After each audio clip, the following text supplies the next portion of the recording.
Hi, welcome to Kanaka's kitchen. இன்றைக்கி நம்ம கிச்சனில் பாசிப்பயிர் வச்சு தான் புளிக்குழம்பு பண்ண போகிறோம். வாங்க எப்படி பண்ணுறதுன்னு பார்க்கலாம். அதுக்கு முன்னாடி நம்ம சேனலில் சப்ஸ்கிரைப் பண்ண மறந்துடாதீங்க. 150 கிராம் பாசிப்பயிரை ஒரு 8 மணி நேரம் ஊற வச்சு எடுத்துருக்குறேங்க. 200 கிராம் சின்ன வெங்காயத்தை நைஸாக அரைக்காமல் லைட்டாக குறைன்னு அரைச்சி எடுத்துக்கிடலாம்.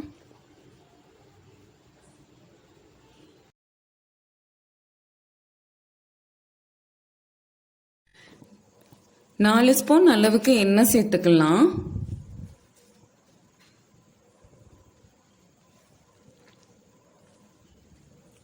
அரை ஸ்பூன் கடுகு,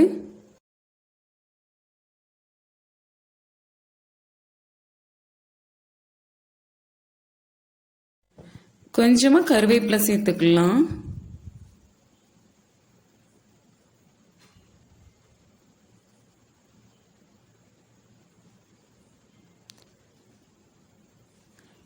அரைச்சோம் இல்லையா வெங்காயம், பாருங்க இந்த அளவுக்கு குறைன்னு அரைச்சா போதுங்க. பாருங்க ரொம்பவும் குறைன்னு இல்லாமல் இந்த அளவுக்கு மீடியமாக அரைச்சிக்கிட்டா போதும். இப்போ அதையும் சேர்த்துக்கலாம்.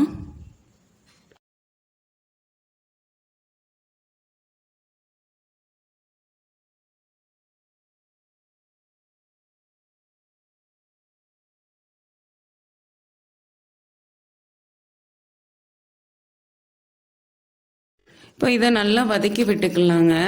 ஒரு கண்ணாடி பதம் வதங்கினா போதும், ரொம்ப பொன்னிறமாலாம் வதங்கணும்னு இல்லை. தேவையான அளவு உப்பு சேர்த்துக்கலாம்.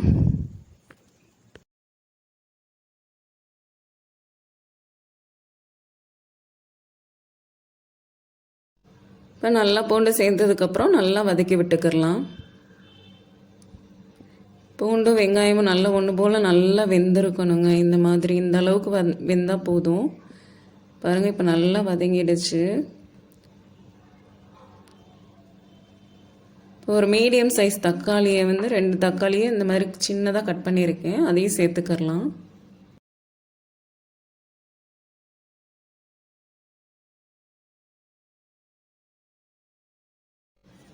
தக்காளி நல்லா வதங்கிருச்சு. இந்த அளவு வதங்கினா போதும்.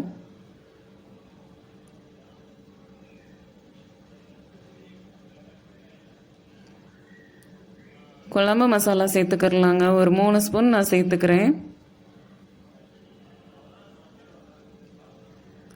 இந்த பொடி காரமாக இருக்குன்றதுனால நான் 3 ஸ்பூன் தான் சேர்க்குறேன். இந்த ஸ்பூனில் நீங்கள் கடைப்பொடியாக இருந்தால் கூட 1 ஸ்பூன் சேர்த்துக்கோங்க.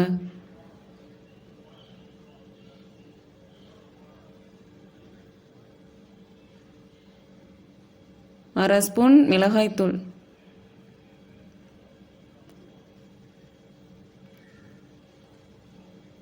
அதையும் சேர்த்துக்கலாம். 1 ஸ்பூன் மல்லித்தூள்,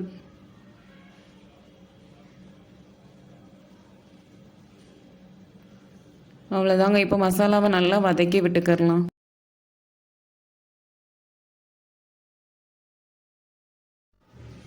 இப்போ மசாலா நல்லா வதக்கியாச்சு. பாருங்கள் இந்த அளவு வதங்கினா போதும். ஒரு முழு நெல்லிக்காய் சைஸில் அரை மணி நேரம் ஆச்சுங்க ஊற வச்சு புளி. இப்போ அதை கரைச்சி வச்சுருக்கேன், அதையும் சேர்த்துக்கிறேன்.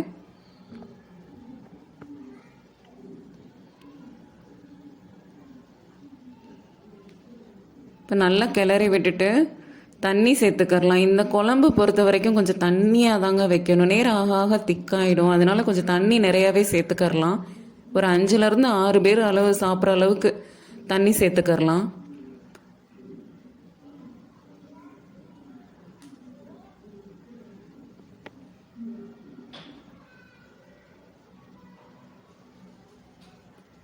நான் ஒரு 1/2 லிட்டர் அளவு தண்ணி சேர்த்துக்கிறேன்.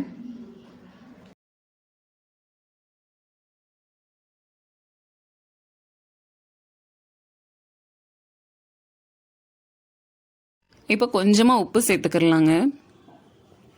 நான் ஏற்கனவே உப்பு சேர்த்துருக்கேன், இருந்தாலும் பத்தலை, அதனால் கொஞ்சமாக சேர்த்துக்கிறேன்.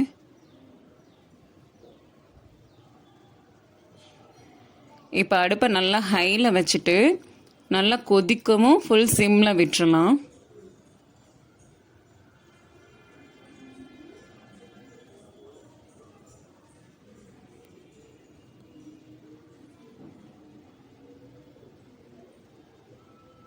பாருங்கள் இப்போ நல்லா கொதிச்சிருச்சு, 10 நிமிஷம் ஆயிடுச்சு. இப்போ குழம்பு கொஞ்சம் திக்காக இருக்குது பாருங்கள். இந்த ஸ்டேஜில் நான் ஒரு 1/2 டம்ளர் அளவுக்கு தேங்காய் பால் எடுத்திருக்கேன், அதையும் சேர்த்துக்கலாம்.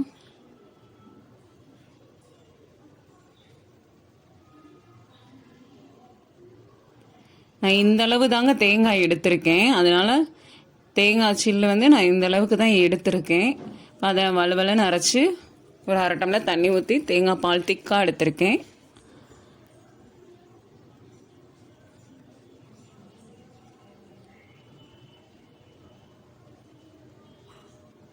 இப்போ ஒரு 2 நிமிஷத்துக்கு நல்லா கொதிக்க விட்டுறலாம். நல்லா கொதிக்கவும் இப்போ ஊற வச்ச பாசிப்பயிரை சேர்த்துக்கிறலாம். பாசிப்பயிரை சேர்த்ததுக்கப்புறங்க ஒரு 10 நிமிஷத்துக்கு மூடி வச்சா போதும், அதுக்கு மேலெல்லாம் வேக விடக்கூடாது. ஏன்னா பாசிப்பயிர் சீக்கிரம் வெந்துடும், குழஞ்சிரும். இந்த பயிர் 2 அப்படி உடையிற ஸ்டேஜில் அடுப்பை ஆஃப் பண்ணால் போதும். 10 நிமிஷம் மட்டும் வேக வச்சா போதுங்க.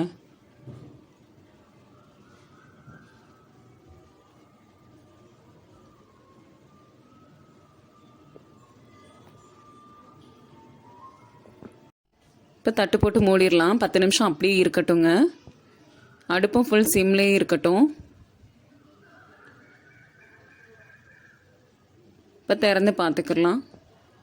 பாருங்கள், எண்ணெய் பிரிஞ்சு நல்லா குழம்பு நல்லா வெந்துருச்சு. பயிரெல்லாம் நம்ம எவ்வளோக்கு எவ்வளோ தண்ணியாக வைக்கிறோமோ அவ்வளோக்கு எவ்வளோ இந்த குழம்பு திக்காயிருங்க. இப்போ பயிருமே 2 பிரிஞ்சு வந்துருச்சு.